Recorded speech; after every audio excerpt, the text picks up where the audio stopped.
Oke. Saya mulai lagi aja ya. Oke, selamat malam teman-teman semuanya. Pak Ketua yang sudah berkenan hadir, dan case kita ya malam hari ini ada Mas Kelvian dan Mbak Upi yang on the way insya Allah. Dan tentu tuan rumah di sini ya, Mas Ivan yang sudah mengarrange untuk acara kita pada malam hari ini. Acara perdana ya berarti ya, untuk kenalan pengurus. Kedua, Mas. Acara kedua, Mas. Oh, kedua ya? Oh, sorry. Yang pertama saya nggak ikut. Oke, baik.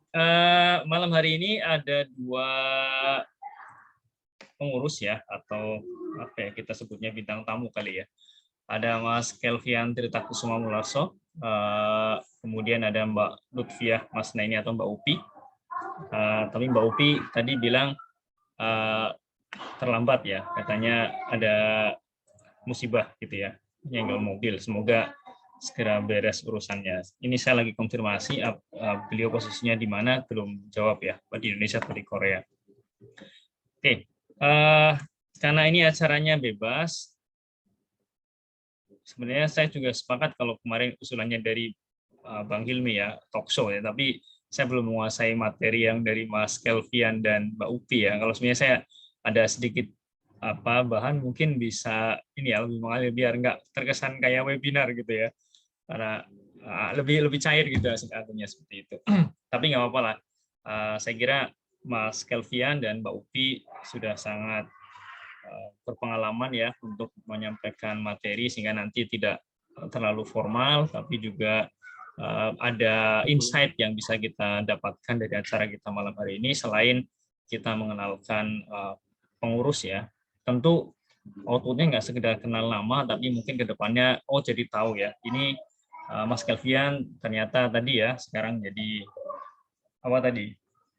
Jadi kepala atau apa istilahnya? Atau direktur apa ya, yang semikonduktor itu.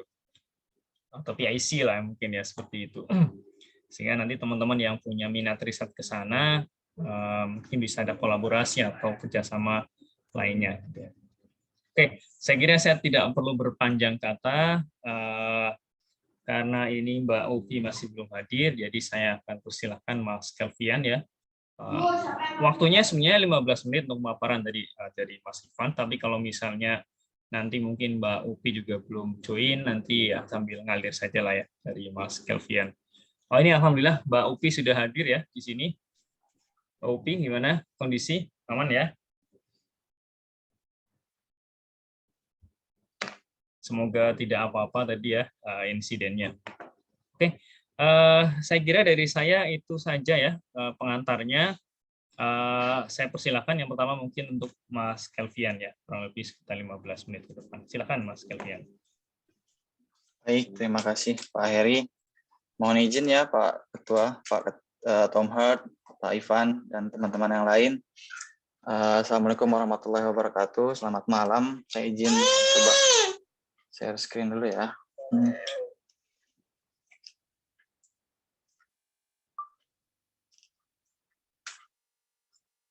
Oke, sudah terlihat ya?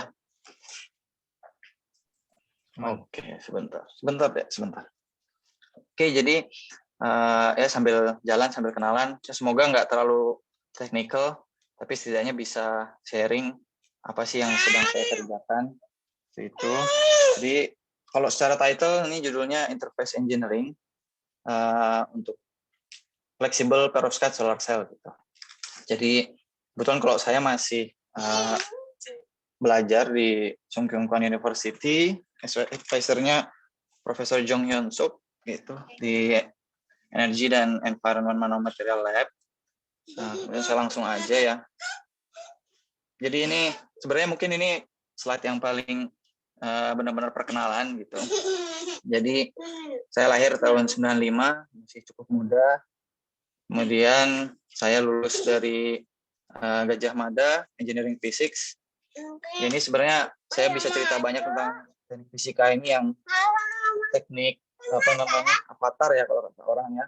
Jadi semuanya dipelajari, tapi saking banyak yang dipelajari sampai bingung saya tuh apa sih ini gitu. Saya jadi apa sih gitu. Tapi ya anyway, waktu itu saya tertarik di material di apa namanya silikon solar cell gitu.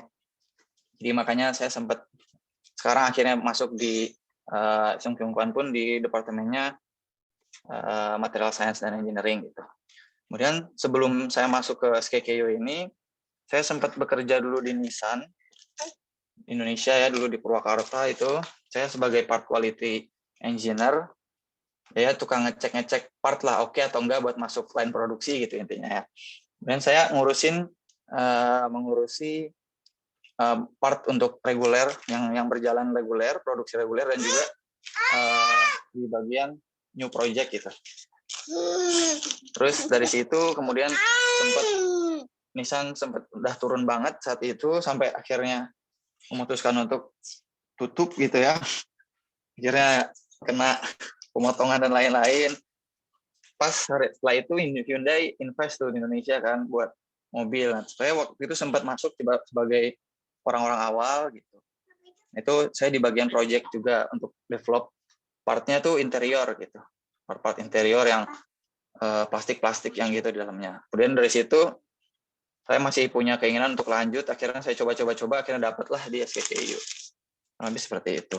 Kemudian nih saya langsung aja masuk ke sini. Ini saya cepat aja ya. Jadi ya kita tahu silikon solar cell udah sangat-sangat dominan di pasar. Kemudian mahal gitu. Itu yang jadi salah satu yang paling utamanya, produksinya sangat-sangat kompleks. Makanya muncullah thin film teknologi gitu ya, mulai dari cadmium telluride, terus CIGS, organik, quantum dot, dan sampai yang sekarang itu perovskite gitu. Nah, hal menariknya adalah salah satu pencetus perovskite solar cell ini tuh salah satunya namanya Profesor Nam Gyu Park. Nah, itu tuh ada di kampus saya gitu. Jadi cukup terkenal juga di dunia ini, SKKU itu cukup terkenal gitu. Dan profesor saya sebetulnya punya relation dengan Profesor Park ini, jadi kita punya joinan lab gitu. Jadi equipment-nya pakai bersama. Jadi secara overall benar-benar menarik banget di sini. Jadi saya tertarik untuk mendalami di perovskite solar cell ini. Dan ini secara overall ya, perovskite itu ABX gitu. Jadi dia ada di tengah ini ada organik cation. Dia ada biasanya kita pakai metilamonium, formamidinium atau cesium. Kemudian B-nya ini ada lead atau tin. Kemudian dikurung di sini sama halogen gitu. Indium, bromide, klorin gitu. Nah, ini tuh kenapa kita pakai perovskite ini? Karena dia tuh secara mekanikalnya sangat-sangat kuat gitu. Dia karena ini strukturnya seperti ini, jadi dia bisa apa namanya? Sorry, sebentar. Bentar ada, bentar. Ada iklan dulu ya, maaf.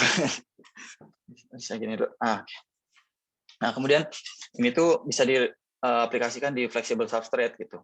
Kemudian ini tuh yang menjadi salah satu keutamaan paling besar adalah sangat murah dan abundant gitu.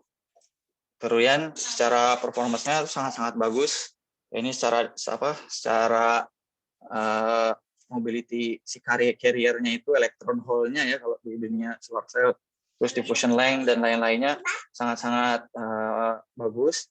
Dan ini tuh dengan kita rubah komposisi dari ABX-nya ini, itu bisa merubah si band gap-nya gitu. Jadi range matahari wavelength-nya itu bisa kita atur berapa banyak yang mau kita ambil seperti itu. Dan ini hal yang paling menarik, secara efisiensi sudah comparable gitu, dan secara cost sangat lebih bagus karena lebih murah. Tapi ini yang jadi permasalahan sampai saat ini, sangat-sangat mudah terdegradasi gitu, karena tadi dari secara pembuatannya dia kan terdiri dari kayak semacam salt gitu. Jadi saltnya dicampur di solvent, kemudian nanti akan dilapisin di glass gitu.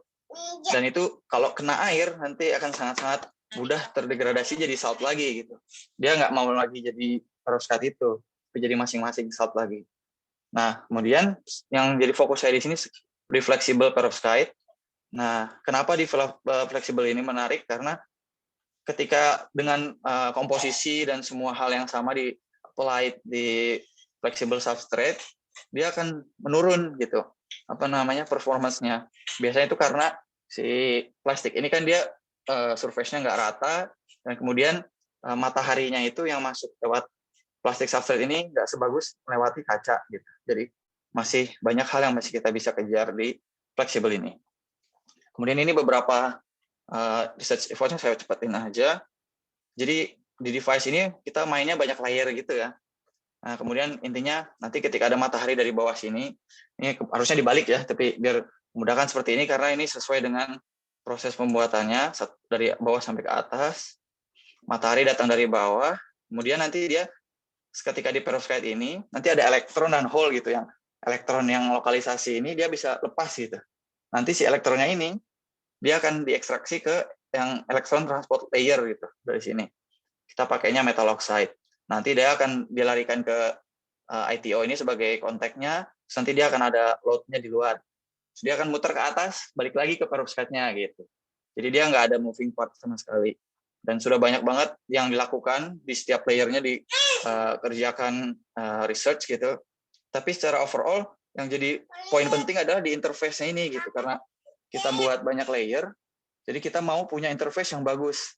Nah, makanya dari Profesor Nam Gyu Park talk di Korean Photovoltaic Society meeting di tahun kemarin, itu dijelaskan bahwa kita harus tetap ngejar di interface engineering ini gitu supaya dapat efisiensi dan stability yang terbaik gitu.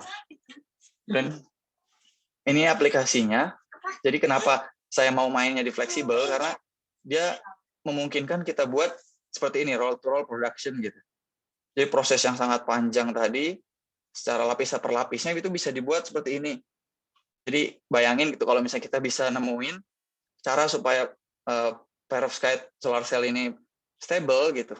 Ini dengan sangat mudah, dia cuman kayak jalan, terus dia pakai solution, ada heating juga di setiap posnya, dan keluar jadi langsung jadi modul gitu. Jadi dia sangat-sangat menarik untuk dikerjakan. Dan ini nih salah satu yang selalu saya coba share adalah ini. Bayangin kalau di dunia di daerah-daerah yang terpencil misalnya kita butuh energi yang cepat, kita bisa gulung seperti ini. Kita buka, nanti malam kita simpan lagi gitu. Buka lagi besoknya. Kita bisa pakai di mana aja, dan juga bisa dipakai untuk di fashion dan beberapa hal yang lain seperti itu. Dan ini saya langsung cepat dulu. Jadi intermezzonya ini tuh hal yang kita coba ukur. Jadi kalau teman-teman pernah belajar tentang dioda, ini tuh kurva dioda gitu ya. Jadi pada voltase tertentu dia akan jadi mengalir gitu. Kalau di kasusnya dioda itu kan dikasih listrik, arus listrik jadi cahaya gitu kan. Nah ini kebalikannya, dapat cahaya jadi ada listriknya gitu. Kemudian secara overall seperti ini, ketika belum ada matahari, kemudian ketika ada matahari dia cuma kayak di shift ke bawah gitu si arusnya ini. Nanti dia semakin banyak cahayanya, shift state-nya semakin ke bawah, dan nanti secara konversi dibuat seperti ini supaya lebih mudah pembacaannya. Nah dari sini ada beberapa hal yang penting, yaitu kita selalu bilangnya current density atau current saat short circuit di sini ketika voltnya 0, dan voltase open circuit ketika tidak ada arus gitu. Kemudian nanti dari sini kita juga punya seberapa bagus kondisi diodanya itu, perovskite-nya, solar cell-nya itu, dia terbukti dari ini nih,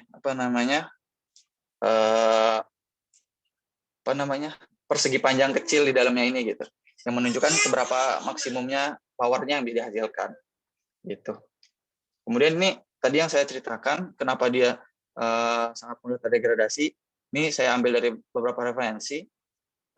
Dia ketika dimasukkan ke air tuh bahkan dalam 2 detik langsung berubah, yang awalnya masih hitam seperti ini berubah jadi kuning gitu. Itu berarti menunjukkan dia sudah terdegradasi, terpisah-pisah lagi gitu, nggak perovskite material lagi. Nah, bahkan di humidity yang di room temperatur aja dia beberapa hari akan berubah jadi seperti ini. Nah ini yang hitam-hitam ini, itu ada beberapa hal yang sudah dilakukan supaya mengurangi kecepatan dari degradasinya seperti itu. Ini yang tadi saya ceritakan di recombination tadi. Jadi dikasih carrier elektron itu sudah kita dapat, dia bukannya masuk ke external load, tapi malah masuk ke trap site gini di sini, seperti ada dangling bond gitu ya. Jadi atomnya itu nggak berikatan, jadi elektronnya malah masuk ke sini gitu. Jadi kita nggak bisa dapat powernya. Nah dari situ akhirnya saya pakai semacam passivator kita bilangnya.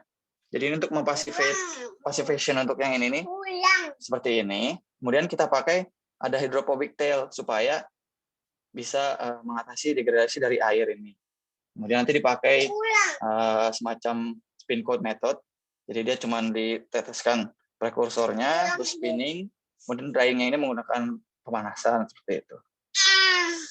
Nah, jadi nanti kalau di dunia per material science ya pasti kita material characterization gitu. Buktikan kalau di dunia saya nih kayak saya cobain dulu sesuatu, performance-nya gimana. Kalau oke, saya cari tahu kok bisa jadi bagus gitu. Nah, ini salah satunya. Pertama, kita mau cek bisa nggak sih si passivatornya itu nempel di perovskite layer-nya gitu. Ternyata kita pakai FEM image, dari sini kelihatan ada perbedaan antara kontrol dan treated-nya gitu. Kemudian ini bisa menunjukkan bahwa passivatornya sukses di deposisi di atas perovskite layer-nya. Kemudian kita juga coba cross sectional, jadi kita potong tuh si solar cell-nya, kemudian dilihat pakai TEM untuk yang ini, karena kita butuh yang lebih besar resolusinya ya. Jadi kelihatan dia ada semacam perbedaan nih di sini, perovskite-nya kelihatan sangat ordered gitu ya. Kemudian di sini ada passivatornya. Nah, dia cuma sekitar 10 nanometer, sangat-sangat tipis gitu. Tapi ini sangat efektif untuk mengurangi tadi elektron dan hole yang tidak bisa diekstraksi gitu. Nah, itu terbukti juga ketika kita teteskan air itu di atas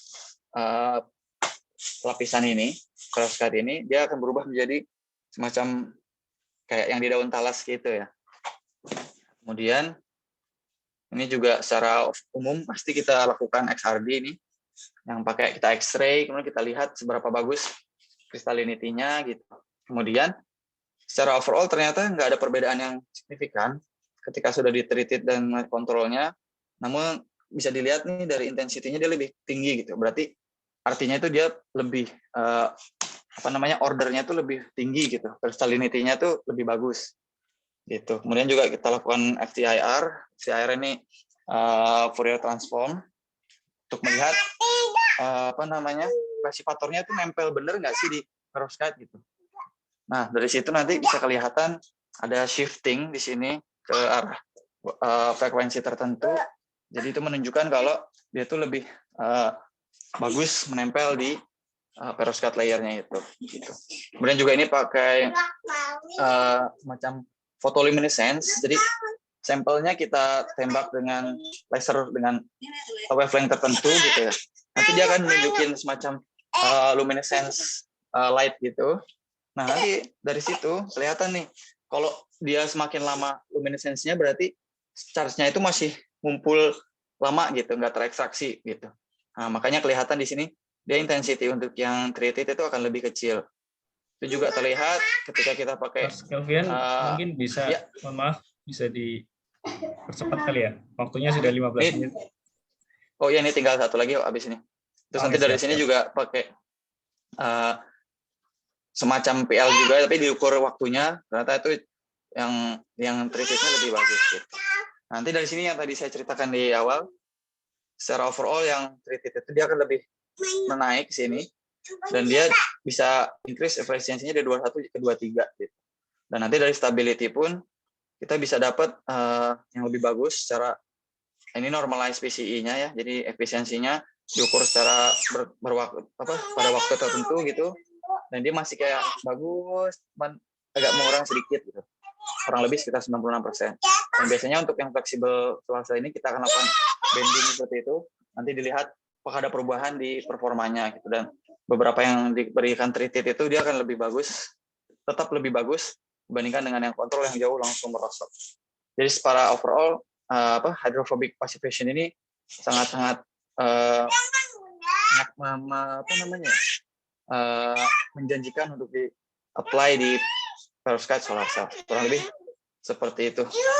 Oke, terima kasih. Mohon maaf nih agak lewat. Kembalikan kemana nih kembaliinnya ya? Oke, baik. Oke, gitu Pak Heri. Siap. Terima kasih Mas Kelvin ya sudah share tadi seputar tentang risetnya, dan kelihatannya menarik ya, meskipun kalau saya sendiri saya rooming gitu ya, karena saya orang ekonomi, saya tahunya energi yang murah itu gimana gitu. Tapi menarik sekali ya, ada banyak temuan baru ya, bagaimana tadi hidroponik itu bisa meningkatkan performance dari solar cell. Nanti mungkin teman-teman yang ada di bidangnya bisa lebih detail ya, berdebat lebih lanjut, atau mungkin ada input atau mungkin ada yang lain komentar. Baik, terima kasih sekali Mas Kelvin. Sebelum saya lanjut ke Mbak Upi, saya juga ingin menyapa teman-teman yang baru bergabung ya. Terima kasih yang sudah menyempatkan waktunya malam hari ini di malam Senin ya.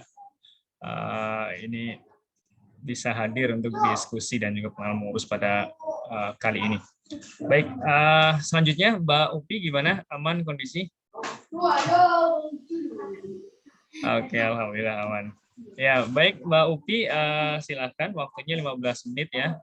Bisa perkenalan dan juga nanti mungkin sharing apa yang sedang dikerjakan sehingga kita bisa ya barangkali mungkin ada potensi untuk kerjasama atau diskusi at least seperti itu. Silakan Mbak Upi. Saya share dulu. Udah muncul belum ya? Ya, sudah. Tinggal slideshow. Ya, assalamualaikum warahmatullahi wabarakatuh. Selamat malam kepada semua yang hadir hari ini. Sebelumnya saya mau terima kasih kepada Apik ya yang telah memberikan saya kesempatan untuk sharing dan juga memperkenalkan diri. Nama saya Lutfia Musnaini dan biasa atau boleh dipanggil Upi. Kemudian sekarang posisinya itu ada di Ulsan, sedang bekerja kurang lebih sudah 2,5 tahun di Institute for Basic Science, Center for Genomic Integrity, sebagai lab manager dan juga research assistant. Next. Nah, di sini sebenarnya saya tidak akan presentasi atau memperkenalkan secara detail mengenai penelitian saya karena saya lebih ingin sharing kepada tempat di mana saya sedang bekerja sekarang, yaitu IBS. Pertama, mungkin di sini ada yang sudah tahu ya mengenai IBS. Untuk IBS sendiri itu Institute for Basic Science yang sudah didirikan dari tahun 2011 dan sekarang itu ada 32 research center dan juga 1 research institute yang berlokasi di Daejeon. Untuk 32 research centernya ini sendiri dia ada di beberapa kota di Korea, di mana ada di Daejeon juga tentunya headquarter-nya, kemudian ada di Gwangju, Suwon, Seoul, Pohang, Ulsan, dan juga Busan. Nah, untuk tempat saya bekerja itu ada di Ulsan, yang tepatnya letaknya itu ada di UNIS kampus. Di Ulsan ini atau di UNIS ini ada 3 center dari IBS, yaitu Center for Soft Living Matter, Center for Multidimensional Carbon Materials, dan yang terakhir itu Center for Genomic Integrity. Di sini bisa dilihat untuk research center dari IBS itu ada terdiri dari beberapa research area, yang paling banyak itu dari physics, kemudian ada di life science, chemistry, mathematics, earth science, dan juga ada dari interdisciplinary. Di sini tempat saya bekerja bisa dilihat, mungkin ada yang sudah pernah berkunjung ke UNIS. Jadi di Advanced Material Research Building ini ada Center for Self-Living Matter dan juga Center for Genomic Integrity. Dan di Building Low Dimensional Carbon Materials ini ada Center untuk Multidimensional Carbon Materials. Nah, selanjutnya ini langsung saja saya menjelaskan mengenai tempat saya bekerja, yaitu CGI, Center for Genomic Integrity, yang dipimpin oleh Direktur Kyung Jae-myung atau Profesor Kyung Jae-myung, dan berdiri pada tahun 2014. Secara general, di CGI ini ada studi yang berfokus kepada DNA damage dan repair yang nantinya akan bisa memaintain genomic integrity dan juga berkontribusi secara langsung kepada patogenesis kanker. Jadi dari mengetahui bagaimana mekanisme molekuler itu, kita bisa mengaplikasikannya kepada salah satu pendekatan untuk terapi dari penyakit kanker. Nah, di IBS CGI ini juga ada beberapa branch. Yang pertama itu dari Molecular and Cellular Biology branch. Di sini dibagi lagi menjadi 4 section, yang salah satu sectionnya itu dikepalai oleh Profesor Kyung Jae-myung yang merupakan direktur dari IBS CGI dan juga salah satu profesor dari UNIS. Dan yang kedua itu ada Chemical and Cancer Biology branch, di mana awalnya dia terdiri dari 3 section, tapi karena salah satu kepala sectionnya pindah ke US, sekarang hanya ada 2 section. Nah, salah satu sectionnya juga dipimpin oleh Profesor Orlando Scherer, di mana Profesor Orlando Scherer ini adalah salah satu associate director dari IBS CGI dan juga profesor dari di UNIS. Nah, yang terakhir ini adalah branch tempat saya bekerja, yaitu Genetics and Genomic Toxicology branch. Di sini terdiri dari 3 section, dan salah satu sectionnya itu dipimpin oleh Profesor Anton Gardner, merupakan salah satu associate director dari IBS CGI juga, dan profesor di UNIS. Nah, ketiga branch ini sebenarnya memiliki fokus yang sama, yaitu fokus tadinya lebih ke DNA damage dan repair, tapi yang membedakan itu adalah untuk MCBB di sini, dia menggunakan animal model berupa zebrafish. Yang kedua, ini CCBB, dia lebih melihat atau mencari chemical baru yang bisa menginduksi DNA damage dan melihat bagaimana pathway untuk mereparasi damage tersebut. Nah, untuk yang GGTB, animal model system yang digunakan di sini adalah C. elegans. Mungkin ada yang belum tahu, C. elegans itu adalah nematode atau cacing. Nah, dari 3 branch ini,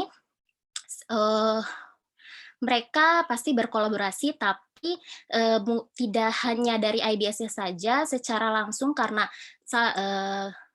dari direktur dan juga associate director-nya ini berafiliasi dengan UNIS, jadi mempunyai mutual kolaborasi secara langsung dengan beberapa profesor dari UNIS.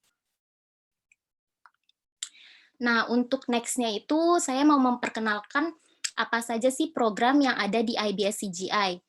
Salah satunya itu ada International Seminar Series yang diselenggarakan oleh mahasiswa UNIS, kemudian ada juga IBS CGI Center International Graduate Program, dan juga ada juga ini yang berkolaborasi langsung dengan UNIS, yaitu UNIS Summer Undergraduate Research Fellowship atau USURF. Dan yang keempat ada internship program. Bedanya dengan summer fellowship ini, yaitu internship program bisa yang bisa apply itu selain mahasiswa yang ada di Korea, juga mahasiswa di luar universitas yang ada di Korea. Nah, yang terakhir ini adalah program officialnya dari IBS secara general, yaitu IBS Young Scientist Fellowship. Pasti di sini sudah mungkin banyak yang tahu ya. yang diperuntukkan untuk PhD yang baru saja lulus atau postdoktoral yang punya experience kurang dari 7 tahun. Dan tentunya masih di bawah umur 40 tahun. Nah, sekarang saya juga mau memberikan sedikit iklan kali ya, buat teman-teman mungkin yang berminat bisa cek di 3 link ini. Untuk yang pertama ini adalah link untuk yang berminat mau ikut IBS Youth Fellowship. Yang kedua ini adalah link di mana iklan untuk postdoc, research assistant dan juga PhD position yang sedang dilakukan sekarang dari lab saya atau branch saya GGTB. Dan yang terakhir ini adalah link untuk rekrutmen sama, yaitu postdoc, research assistant dan juga PhD position, tapi secara general di CGI. Jadi semua branch membuka posisi yang tadi saya sebutkan ini gitu. Ya, sekian presentasi saya atau perkenalan saya mengenai IBS CGI, cukup singkat. Itu saja mungkin. Oke, sudah Mbak Upi? Ya, sudah. Terima kasih ya. Terima kasih Mbak Upi yang sudah share tadi ya. Ini mungkin kalau bagi saya masih agak lebih masuk gitu ya, karena temanya tidak sangat spesifik. Ini lebih tentang pengenalan lembaga ya atau research center. Bahkan tadi ada peluang karir ya, mungkin bagi teman-teman yang di sini yang sudah kalau ya di tempat lama mungkin ingin coba sesuatu yang baru ya, ini ada tawaran dari Mbak Upi. Oke, baik Bapak Ibu, teman-teman semuanya, monggo silakan, kita masih punya waktu sekitar 24 menit ke depan ya untuk diskusi, atau mungkin ada yang mau share tadi, atau mungkin kalau misalnya tadi Mas Kelvian atau Mbak Upi juga misalnya ada yang mau ditambahkan juga silakan. Silakan monggo, bisa langsung saja open mic ya, karena ini nggak terlalu resmi ya, ini di antara kita saja, jadi saya kira lebih fleksibel lah seperti itu. Pak Ketua ini mungkin kayaknya udah siap-siap yang tadi. Silakan. Ya, boleh saya dulu Mas. Ya. Bentar, ada sedikit iklan juga nih saya nih, mohon maaf nih. Ya baik, assalamualaikum warahmatullahi wabarakatuh. Selamat malam. Waalaikumsalam. Bapak Ibu semua, terima kasih Mas Heri. Terima kasih Mas Kelvian dan Mbak Upi ya yang telah bersedia malam hari ini untuk sharing ya, perkenalan untuk sesi kedua yang malam hari ini kita ya.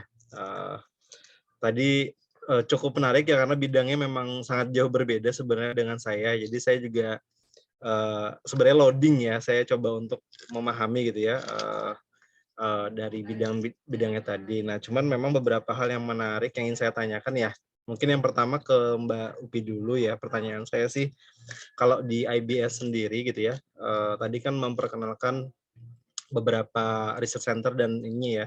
Dan saya baru tahu juga ternyata ada banyak ya. Saya tahunya kan di Daejeon ya, karena saya dulu kuliahnya di UST.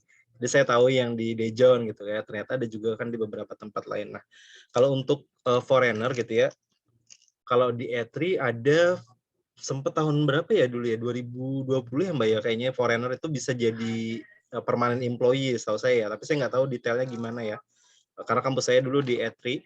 Kalau di IBS sendiri gitu ya, untuk karir, terutama untuk kita sebagai foreigner gitu ya, bagaimana sih ininya let's say perjalanan karir di sana gitu ya, kalau misalnya sebagai foreigner gitu ya, apakah ada kemungkinan jadi permanent employee kah, atau misalnya apakah perlakuan nanti sama dengan teman-teman dengan yang Korean gitu ya, untuk jenjang karirnya, perlakuannya ya, misalnya perlakuannya terutama gitu ya, apakah ada sama atau seperti apa itu untuk Mbak Upi ya. Kemudian untuk Mas Kelvian, saya ingin bertanya, saya rangkap Mas Heri ya langsung. Untuk Mas Kelvian, mungkin saya mau nanya ini, tadi di awal kan dijelaskan ada profesor yang memang sudah sangat ini ya, terkenal ya di bidangnya ya, yang meskipun bukan langsung advisor-nya Mas Kelvian kan, tapi memiliki kerjasama gitu. Nah, alasan Mas Kelvian dulu untuk masuk yang pertama ke SKKU ya, terutama ke lab itu apakah karena memang melihat tadi yang profesor yang memang sudah terkenal tadi, atau seperti apa gitu Mas, alasan apa namanya, mungkin secara personal ya, ketika memilih kampus SKKU dan kemudian yang bidang tadi ya, karena bidangnya kan banyak dan luas gitu ya, dan kemudian kenapa alasan mengambil bidang tadi, mungkin saya agak terlewat ya tadi ya untuk penjelasan itu, dan mohon maaf kalau sudah dijelaskan. Baik, terima kasih, mungkin itu dulu pertanyaan dari saya, dan salam kenal kembali untuk Mbak Upi dan Mas Kelvian. Terima kasih. Terima kasih Pak Ketua. Monggo saya kira langsung saja. Mau Mbak Upi dulu atau Mas Kelvian dulu? Boleh saya yang jawab dulu aja. Ya, silakan Mbak Upi. Ya, jadi untuk setahu saya untuk IBS itu buat foreigner atau buat Korean semuanya sebenarnya sama. Maksimal untuk satu jabatan itu cuma bisa 5 tahun. Tetapi kalau memang mau lanjut untuk kerja di IBS bisa lebih dari 5 tahun dengan cara yaitu naik jabatan. Jadi kalau misalnya dari junior researcher jadi senior researcher kayak gitu. Jadi bisa lebih dari 5 tahun. Dan kalau saya kan posisinya itu sebenarnya Yongguon ya, researcher. Kalau kemarin itu ada satu contoh dari teman saya Korea saya juga, dia awalnya posisinya Yongguon hanya bisa untuk 5 tahun, tapi karena memang dari senternya sendiri, dari profesornya sendiri menginginkan dia untuk stay, dinaikkan jabatannya ke Gisuljik Yongguon kayak gitu. Ada Kisulcik Yongguon juga ya, berarti itu Ada. bukan kontrak tapi bukan apa ya, gimana ya, susah ya, Susah jelasin. susah jelasinnya ya, permanen tapi dia nggak dapat karir gitu ya. Iya, kan kalau saya jatuhnya Yonggujik Yongguon. Kalau bahasa itu Gisuljik Yongguon. Kalau di Indonesia atau di bahasa Inggrisnya saya juga bingung jadinya apa kayak gitu. I see. Mungkin Kalau P3K kali ya. apa itu? Jadi ASN tapi dia bukan PNS gitu ya. Dia permanen tapi nggak bisa karir gitu. Nggak bisa gitu ya. ada jenjang fungsionalnya, nggak bisa Mas Heri. Berarti ya kan, nggak bisa bener jadi ya, Mbak, profesor gitu ya? Nggak bisa jadi profesor ya? Nggak bisa jadi profesor. Jadi emang udah maksimal jadi Yongguon gitu. Walaupun ya kecuali dia sekolah lagi PhD. Nah, terus apply ke IBS lagi untuk cari junior researcher baru mungkin bisa tambah jadi jabatan lain gitu kan. Kalau fungsionalnya juga sama ya berarti ya, Yongguon, Sonim Yongguon, Cekim Yongguon gitu ya. Iya. Gitu. Siap. Ya, tertarik kayaknya Mas. Hah? Ya, melihat ini ya, melihat pengen tahu aja gitu. Banyak rekan-rekan di Indonesia kan mungkin siapa tahu yang tertarik ya untuk ke IBS kan. Ya, betul. Terima kasih. Sudah terjawab berarti ya tadi ya, Mas Tom ya. Yang oke. Monggo Mas Kelvian. Lanjut. Oke, siap. Jadi saya sedikit cerita dulu ya. Dulu tuh saya masih kerja di Hyundai ceritanya. Tuh masih lagi mumet-mumetnya kan, project kejar-kejaran sana sini terus dengan kondisi orang Korea yang baru datang. Saya di situ kayak cuma berapa orang Indonesia, langsung manajer Korea gitu. Mereka kan kayak ekspektasinya langsung pengennya tuk gitu, tapi agak menariknya tuh orang Koreanya nggak paham cara orang Indonesia main tuh gimana gitu. Kan kalau di Korea tuh gini sistemnya, pokoknya Hyundai ngomong A, semua supplier harus ngikut gitu. Padahal pemainnya yang masuk ke Hyundai itu suppliernya yang udah main di Toyota, Daihatsu, Honda yang udah ibaratnya udah nyaman dengan mereka, tiba-tiba Hyundai pengennya gini. Yang kalau kata apa ya, bahasa Jawanya kayak saya naik dewe gitu. Nah, nanti dari situ jadi pokoknya manajernya mau gini gitu. Dan kita sebagai orang lokalnya harus meyakinkan supplier supaya ngikutin gitu. Itu yang benar-benar bikin berat waktu itu. Terus kata saya sambil mikir, udah saya cobain lagi deh, saya pengen lanjutin kuliah lagi. Siapa tahu kalau kuliah mungkin ada passionnya sedikit walaupun dengan treatment yang sama, tapi oke lah gitu kan. Jadi akhirnya saya coba. Nah, waktu itu saya langsung search kayak top 5 gitu kan. di perovskite, material science, nemunya pasti SNU, terus Korea University, terus waktu itu saya juga nyobain apa lagi ya, Yonsei, PKU gitu. Nah itu saya langsung search aja by perovskite solar cell gitu. Nah yang ketemu profesornya udah langsung saya kirimin aja gitu email-emailan. Saya pakai tiketnya tadi, saya udah pernah kerja di Hyundai gitu. Jadi udah pernah berpengalaman bekerja dengan orang Korea. Dari situ aja sih sebenarnya. Terus saya sebetulnya nggak tahu tuh ada yang profesor yang itu, yang Profesor Nam Gyu Pak itu nggak tahu. Malah saya dapatnya yang profesor yang lain gitu. Ya kebetulan profesor saya ini yang pertama kali nge-reply langsung ngajak meeting dan lain-lain gitu kan, online meeting. Terus akhirnya ngobrol lah, dari situ udah oke. Udah langsung habis itu langsung saya ambil aja gitu. Jadi nggak terlalu banyak pertimbangan yang macam-macam. Pokoknya saya udah dapet, langsung pikirin masalah pindah dan lain-lainnya kira-kira seperti apa, udah langsung go gitu. Kebetulan saya juga datangnya tahun kemarin ya, udah setahun di sini. Terus memang kayaknya dibandingkan bapak-bapak ibu yang lain, saya paling junior gitu, paling baru. Makanya tadi yang saya sampaikan yang bisa yang teknis-teknis, belum bisa yang lain-lain gitu. Gitu Pak Tomhad. Gimana Pak Ketua? Sudah terjawab?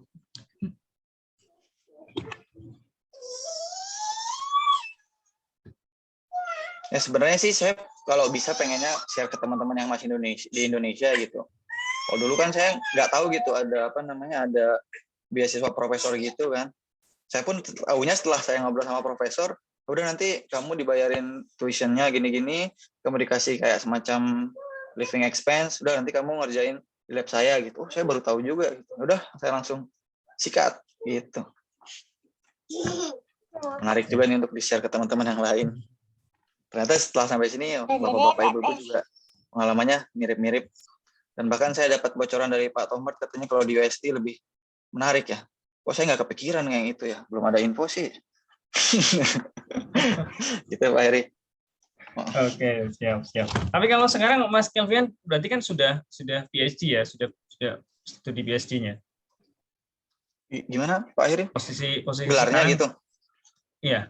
Jadi kebetulan saya itu combine, jadi master PhD gitu. Dan kan jadi karena ini ya? baru setahun, masih cukup panjang nih waktu yang harus dihabiskan di sini. Oke, masih gitu. Lama bisa diapik berarti ya? Ya insya Allah.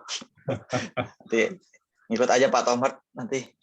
Kita ada sumber daya potensial yang bisa membangun apik cukup lama berarti ini ya. Alhamdulillah ini mantap nih. Semoga kuat ya di sini ya. Semoga tetap kuat. Gitu. Ada Mas Ivan, ada Mas Heri kan kuat lah. Ada Prof Hilmi, mantap nih. Ada Mbak Upi, keren. Bervariasi kan kita ininya kerjaannya. Oke, itu ada di chat ada pertanyaan juga buat Mas Kelvian dan juga Mbak Upi ya, dari Mas Riza nih. Ini tadi beliau menyimak pasif katanya, jadi Mbak Upi boleh sharing tantangan jadi lab manager di Korea.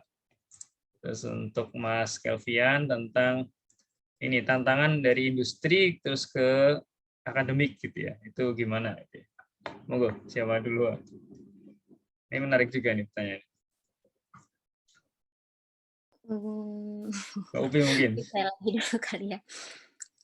Tantangannya sebenarnya gimana ya? Karena jadi IDIBS kan sebenarnya bekerjanya lebih banyak kalau saya ya, untuk yang branch saya kebetulan karena semua kepala section, kemudian profesornya memang foreigner, bukan Korean, dan dari membernya juga itu tuh Koreanya cuma 2 orang, sisanya itu dari Chili, Jerman, Prancis, mana lagi, Meksiko, segala macam.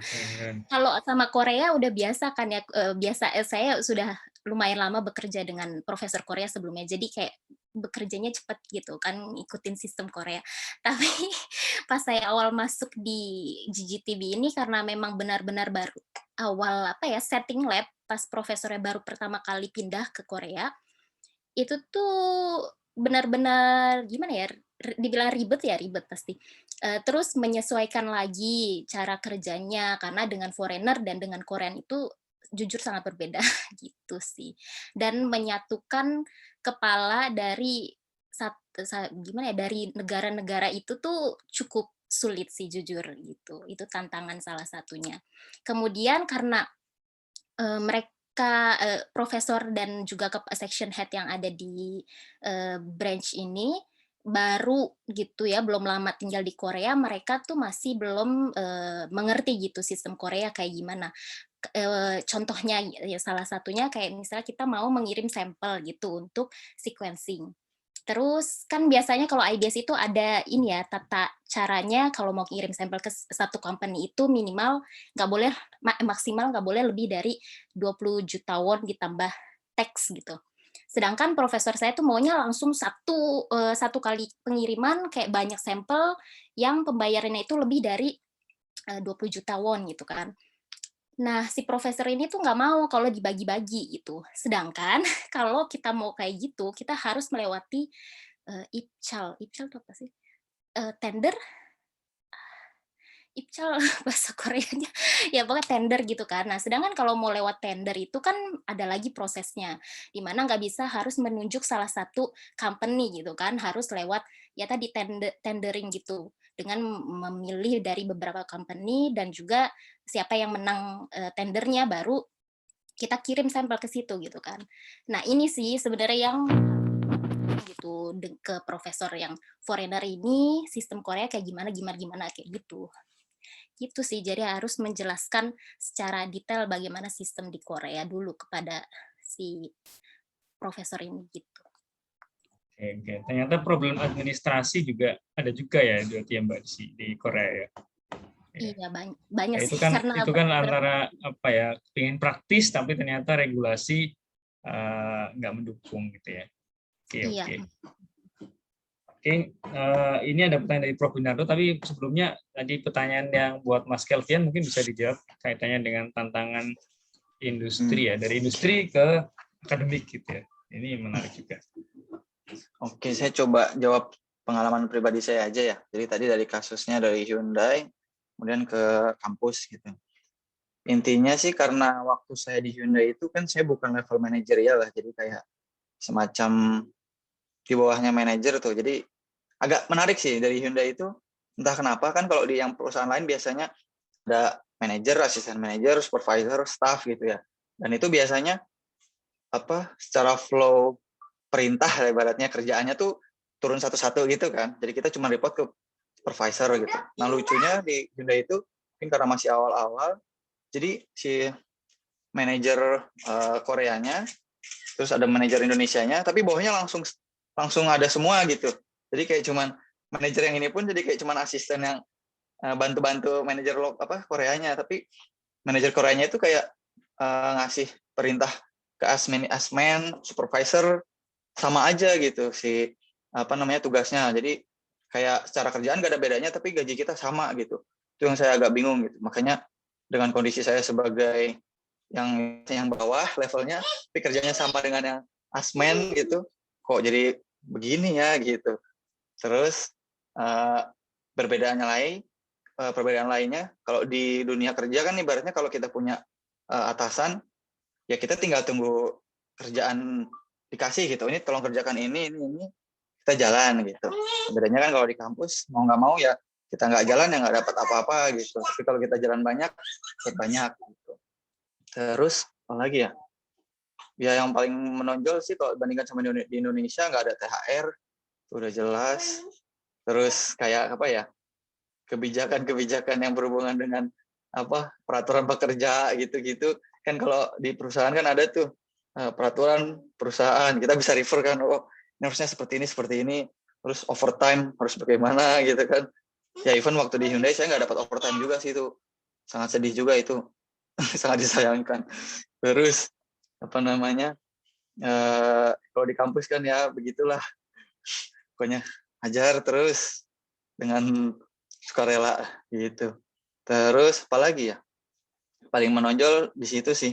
Dan perbedaannya ya kalau di industri yang saya rasain, kita kerja supaya bisa naik jabatan gitu. kalau di kampus kita kerja dapat gelar supaya dapat kerja gitu.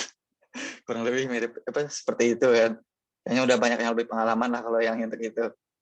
Cuma yang menariknya lagi, tahu ya satu yang paling menarik kalau terutama saya di dunia otomotif gitu ya. Karena apalagi saya di dunia waktu itu di project team, jadi saya harus benar-benar punya apa ya?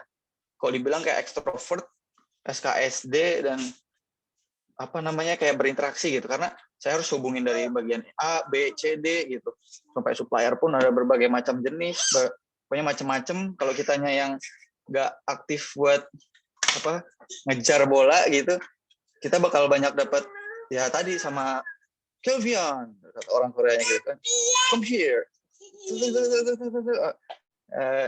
gitu doang kan, kurang lebih kayak gitu. Jadi, tapi kan kalau di kampus ya kerjain langsung profesor gitu. Palingnya kalau ada kondisi mau sama kolaborasi baru kita harus banyak ngobrol-ngobrol sama orang gitu. Mungkin salah satu yang bikin saya bisa banyak berkembang di industri dari yang tadi itu, saya harus melobi dan menegosiasi orang-orang supaya ayo ngikut, saya maunya begini. Nah di situ sih yang mungkin kalau yang saya rasa teman-teman yang belum pernah kerja skill itu masih kayak kurang tajam gitu. Kurang lebih kayak gitu Pak Heri, pengalaman saya. Oke, siap. Ya, menarik juga ya. Tapi kalau dari sisi artinya kenyamanan bekerja itu sebenarnya sama atau gimana? Artinya di Indonesia kan dengan orang Korea, meskipun juga lingkungan di Indonesia ya, tapi di sini dengan orang Korea bukan di Korea gitu. Tapi mungkin nyambung nanti mungkin kaitannya dengan tadi ya sebelum yang dari Prof Bernardo ini kaitannya dengan remunerasi antara di Hyundai dengan yang sekarang itu gimana? Yang tadi di Prof Bernardo. Biar sekalian Mas Kelvian. Berarti pertama tadi apa? Perbedaan Ya. apa tadi ya? Nyaman. Oh nyaman, oh iya nyaman. Sebenarnya itu balik lagi sih orangnya, dan kebetulan kalau saya bandingkan waktu di Hyundai itu tergantung si manajernya. Ada memang manajernya itu yang dia benar-benar kayak orangnya nyantai, ya memang dia tetap pali-pali tapi nggak yang marah-marah gitu. Jadi dia tetap kalau ada salah ya dimarahin, tapi kayak one by one gitu loh, face to face itu lebih enak kan gitu kita marahnya. Tapi ada juga beberapa yang memang langsung kayak gebrak gitu, semua satu office yang semua departemen lain tahu gitu ada masalah. Ada juga yang kayak gitu. Jadi nyaman itu balik lagi tadi kondisi juga sama teman-teman timnya juga. Kemudian apalagi ya, kalau bandingkan sama di kampus, kalau menurut saya itu nyaman di posisi saya karena saya nggak banyak bergantung sama orang gitu. Jadi ibaratnya ini kerjaan saya kerjain, ini hasilnya gitu. Kadang kalau di industri kayak gitu kan kita mau ngerjain apa, apalagi di project, nanti dari tim ini belum selesai, tim sana masih nunggu, tapi tetap yang dikejar kenapa kamu nggak bisa atur gitu. Jadi bebannya kayak di kita gitu. Tapi akhirnya ya kalau dibilang nyaman nggak nyaman, semua pasti ada nggak nyamannya, semua pasti ada nyamannya sih gitu. Dinyaman-nyamanin aja deh. Terus kemudian tadi remunerasi ya, kata dari Prof Bernardo ya. Kalau misalnya patokannya dari segi UMR gitu ya. Kalau saya tinggal di Indonesia dengan gaji saat itu menurut saya lumayan oke lah gitu ya. Terutama dari Hyundai yang waktu itu menawarkan orang-orang awal-awal tuh masih bagus, lumayan. Itu dibandingkan dengan kondisi yang di kampus ini ya pas-pasan lah gitu, dicukup-cukupin karena kebetulan saya kan punya satu anak juga, istri sama anak di bawah sini, jadi kondisinya agak pas banget gitu kalau dengan keluarga. Tapi kalau sendiri mungkin bisa lah saya nabung lebih banyak gitu. Terus kalau saya sih pribadi saya memang nggak terlalu banyak mikir yang panjangan gitu. Pokoknya sekarang saya lagi pengen ngejar ini, sama istri juga dulu pengen nanti habis nikah kita jalan-jalan yuk gitu. Udah kita jalan aja sekalian kuliah gitu. Intinya sih jalan-jalan aja gitu. Akhirnya penting ke Korea, udah nanti kita jalan-jalannya muter-muter, dapat gelar alhamdulillah gitu. Okay. Kalau misalnya nggak dapat, harus dapat tapi sambil jalan-jalan gitu Pak. Itu salah satu hal yang tidak bisa direnumerasi tapi sangat-sangat menarik gitu buat kami sekeluarga, kurang lebih gitu. Oke, siap. Terima kasih Mas Kelvian. Jadi Prof Bernardo ya, intinya dapat jalan-jalannya ya. Tapi kayaknya kalau remunerasinya kayaknya masih lebih tinggi yang di Hyundai kayaknya. Ya, tapi nggak tinggi-tinggi banget sih, Pak, karena kan Oh, nggak masih tinggi-tinggi level yang banget. bawah gitu. Cuman dibandingkan dengan selevel yang sama di perusahaan lain itu, sama dia memang dia agak dinaikin sedikit sih gitu. Oke. Jadi kan menarik banget kan. Cuman ya kalau saya cerita lebih panjang di Hyundai mungkin nanti akan lebih panjang lagi. Tapi boleh nanti kapan-kapan kalau kita ngopi bareng saya ceritain Oh, ini nanti ada kenapa jilid 2 sampai nih saya Mas Ivan. memikirkan pindah. Siap. Siap. Nanti Topiknya kita ngobrol remunerasi, kesel, di Mas ini Sofian. menarik boleh. nih. Tinggal Boleh. kesel nih, tinggal kesel ya Mas Heri ya. Mas Heri kan Iya. di Cuncon. Kita di Seoul, deket lah. Mas Ivan Iya. Boleh masih di nanti Seoul saya juga ya. merapat lah kesel. Deket. Siap. Oke, ini terakhir mungkin ya, ini karena kita masih 1 menit lagi, Mbak Upi ini dari Prof. Bernardo juga tentang ini ya, model lab ya. Apakah memang model ini memang dari IBS atau diadopsi dari UNIS? Gitu. Sekalian closing statement mungkin dari Mbak Upi. Saya pikir ini kayaknya dari IBS sendiri ya. Jadi sebenarnya afiliasi ke UNIS-nya hanya mahasiswa dan profesor saja, tapi kayak researchers, postdoc dan lain-lainnya di bawah afiliasi IBS. Jadi nggak tahu ya kalau di universitas lain kayak gimana, tapi harusnya sama kayak mengikuti IBS, bukan mengikuti universitasnya gitu. Oke. Itu sih. Berarti dari IBS ya memang yang modelnya yang ini ya. Iya. Oke. Semoga terjawab ya, Prof. Bernardo. Oke, baik. Ini pas ya, sudah 19.30. Sorry, di sini 19.30, saya sedang di Indonesia. Kalau di Korea berarti 21.30. Oke, sebelum saya tutup, masih ada yang mau menyampaikan sesuatu? Cukup? Pak Ivan, gimana? Ini soalnya bosnya di sini Mas Ivan gitu, saya ngikut aja. Bosnya saya Mas Tomher katanya sampai 30 aja biar lanjutnya ngumpul-ngumpul lagi. Oke. Terima kasih Mbak Upi, Mas Galvi. Lanjut ngumpul-ngumpul lagi Mas Heri. Sebenarnya terasa sebentar banget ya, 60 menit ya, Iya, tiba-tiba selesai 1 gitu. jam. Masih banyak pertanyaan saya sama untuk Mbak Upi sama Mas Kelvian nih. Cuman kita stick dengan rencana ya. Ya. So nanti ditutup dulu aja Pak Ketum. Tutup dulu nanti kita lanjutin lagi. Ya, gitu. mungkin kita siap. foto-foto dulu kali ya. Terima kasih. Foto Oh dulu iya, ya. foto-foto dulu. Foto Boleh, dulu. boleh. Ini kayaknya Mas Ivan Pak ya yang foto. Ini saya posisinya masih ada banyak kendala ini. Oke ya. Yang dari Singapura nih.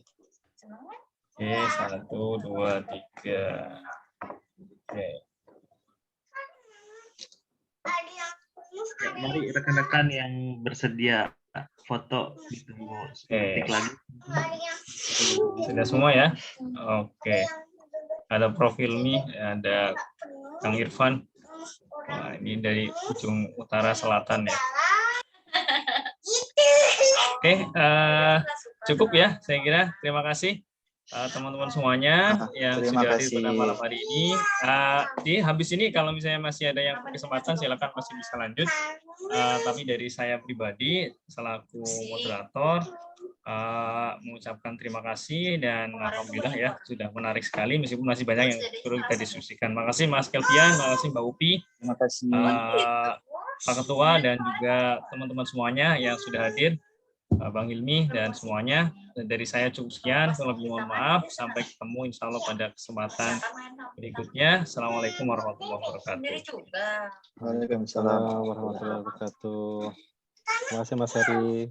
Ya, Terima kasih. sama-sama. Makasih. Recordingnya tolong di stop dulu Mas. Semua. Udah tanya.